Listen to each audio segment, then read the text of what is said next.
deep fascia, most of it is gone. Now we have this. This is the plantar aponeurosis.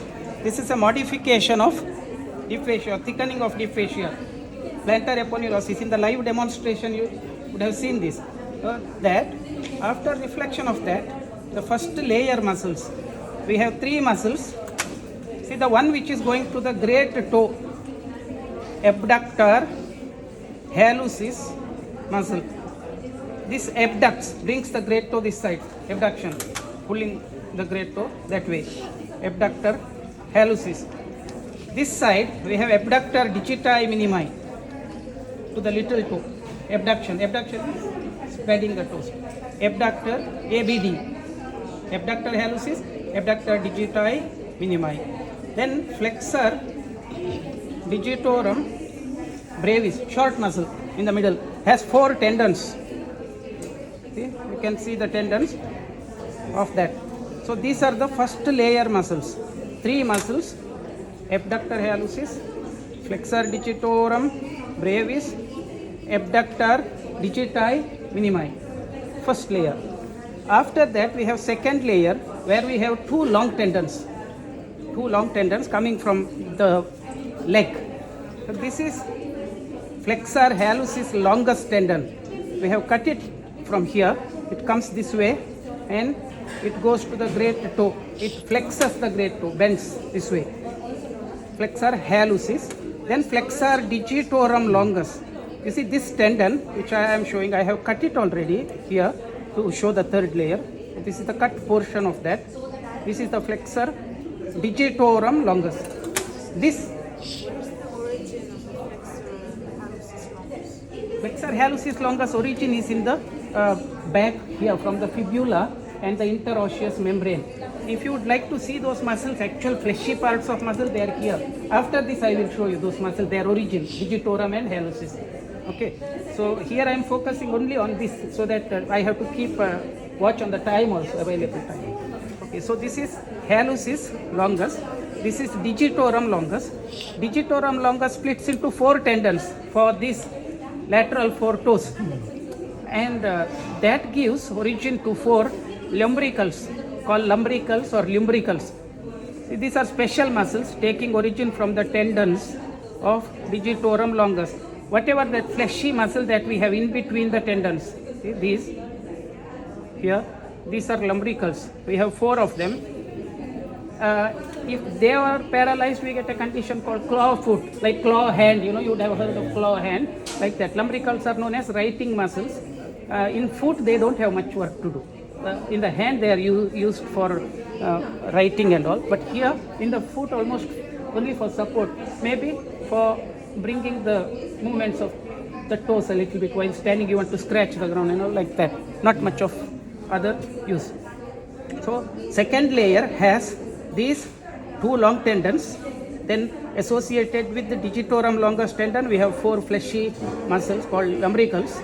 Then there is a muscle which is called quadratus plantae or flexor digitorum accessorius. Say 2 names. In Europe, they call by one name. US they call by the textbook authors. Quadratus plantae or flexor digitorum accessorius.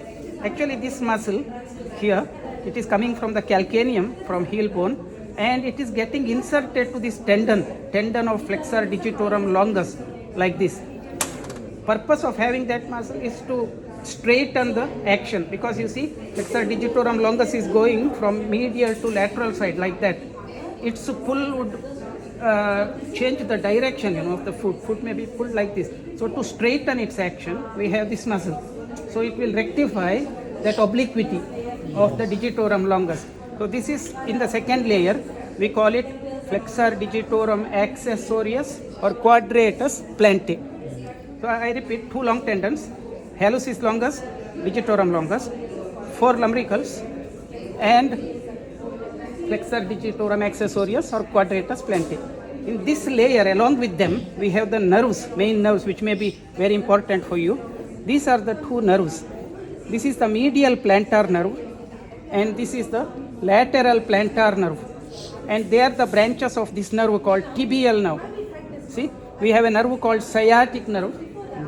which divides into common peroneal and tibial nerve in the popliteal fossa.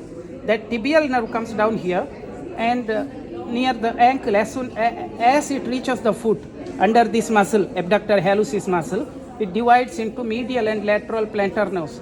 So this is the medial, this is the lateral plantar nerve. They take care of supply of the sole, the digits, then the muscles here. We have 20 muscles here. 18 muscles are supplied by medial and lateral plantar nerves. 2 are round tendons. They do not require nerve supply here. Their nerve supply comes up here. Okay, so second layer. Now third layer, after reflection of this, we have 3 muscles over there. In relation to the great toe, see, this I have already shown in the first layer, abductor hallucis. Next to that, see this fleshy part, see, covering the first metatarsal bone there. So this unit, you can appreciate that color, right? The brown muscle here. This is flexor hallucis. This is called flexor hallucis brevis because already we have flexor hallucis longer, so this is a short muscle here. Like that, this side we have flexor digiti minimi, little toe. See here. This is the abductor. Abductor tendon is very clear here. So this one, something like, see, flexors will be here. One flexor hallucis will be here. Digiti minimi will be covering them, that particular area. Is it going on well or? Very good. Perfect. Okay, if you have any question, if you don't ask, I think I'm going okay. Yeah. All right. Yeah. So this is flexor hallucis, and this is the flexor digiti minimi. You can use brevis for this, but this, sure, there is a word brevis. This without brevis also okay, because we don't have a long muscle there separately. Okay. Then the third muscle is called adductor hallucis. Adduction means bringing it closer. This toe, pull it this way. It is having 2 heads. One is called oblique head, other one is called transverse head. You can, hope you all can see. Don't hesitate. Huh? See, this is oblique head. Oblique, like this. Yes. Then there is a transverse head which is quite anterior. See here. Do you appreciate that? See, it is going this way. Oblique head is going this way. Transverse head is smaller, but you can see that brown tissue. I'll give you orientation here, exactly how it would be here. Connects into the oblique. Yes, I show you here how they are. See, exactly the same side foot. So oblique head from this cuboid and the bases of metatarsals, it would go like this. See this. You just match that. I put there, that way, coming to the proximal phalanx like that. Whereas transverse head is at this area, that metatarsophalangeal joint. So it will join it here. So one goes this way, one goes this way, transverse. It's almost 2 muscles, completely 2 muscles, yeah? One muscle, I know it is, having but it's 2 heads almost of 2, origin, yeah. 2 bellies. Oblique head, transverse head of flexor hallucis brevis.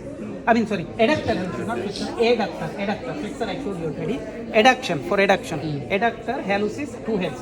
Oblique head and a transverse head. One muscle, adductor hallucis. This is third layer. So I will repeat the muscles. Flexor hallucis brevis, adductor hallucis with the 2 heads, then flexor digiti minimi. 3 muscles of third layer. Then we come to fourth layer. In the fourth layer, we have 2 long tendons. Again, long tendons coming from the leg. Yes. And we have 7 muscles, intrinsic muscles there. The long tendons are, I will show fourth layer in this, because without sacrificing, without removal of this, fourth layer will not be visible. You won't be convinced with that. So I have another specimen here where I have taken out most of the superficial structures. See, there is a ligament here in the depth called long plantar ligament. Have you heard of that? Long plantar ligament. This ligament actually helps in maintenance of the arches, long plantar ligament. And this ligament would be running like this from here. It would be covering until here, from this area until this area, long plantar ligament. You can appreciate that. and underneath that a tendon runs obliquely. This tendon is of peroneus longus muscle. Peroneus longus tendon. This is the factor which is responsible for maintenance of longitudinal and transverse arches like a sling from above. Okay. See, it goes this way from here, from this side. It comes this way. See, there's a groove on the cuboid. You would have heard about that. Like that it goes, and it gets attached here to the base of the first metatarsal and the adjoining part of the medial cuneiform. So this area, obliquely it runs. So that is the tendon of peroneus longus. Then other one, it comes on the medial side. That is the tendon of tibialis posterior. You see, this bone is calcaneum. I will give you orientation on the foot. See, this is calcaneum, medial cuneiform, first metatarsal. So this is called tuberosity of calcaneum. Here, tuberosity, calcaneal tuberosity. This is calcaneum. This is the calcaneal tuberosity. So tibialis anterior comes and gets inserted there. From there, it gives slips to all the tarsal and metatarsal bones except talus. This is the talus. Talus is not getting insertion from tibialis posterior. Apart from that, all these bones will get slips for stability. So thus it will help in integrity of the whole foot. Through that, like a sling from above, hold everything, like we have hanging bridges getting support from other areas like that. So here, that tendon also is closely related to a ligament called spring ligament. I'm sure you all have heard plantar calcaneo navicular ligament or spring ligament here, which supports the head of the talus. Otherwise, you see, head of the talus can go down while jumping, walking and all. So we have a strong ligament here called plantar calcaneo navicular ligament covering the gap. We call it spring ligament. I will show it here from above. You see, this is the navicular bone. I have removed the talus. The head of the talus was sitting inside this here. This is calcaneum. This is the front part of calcaneum, heel bone. So this ligament, what I hold here, I show one by one. This is calcaneum. This is navicular. This is the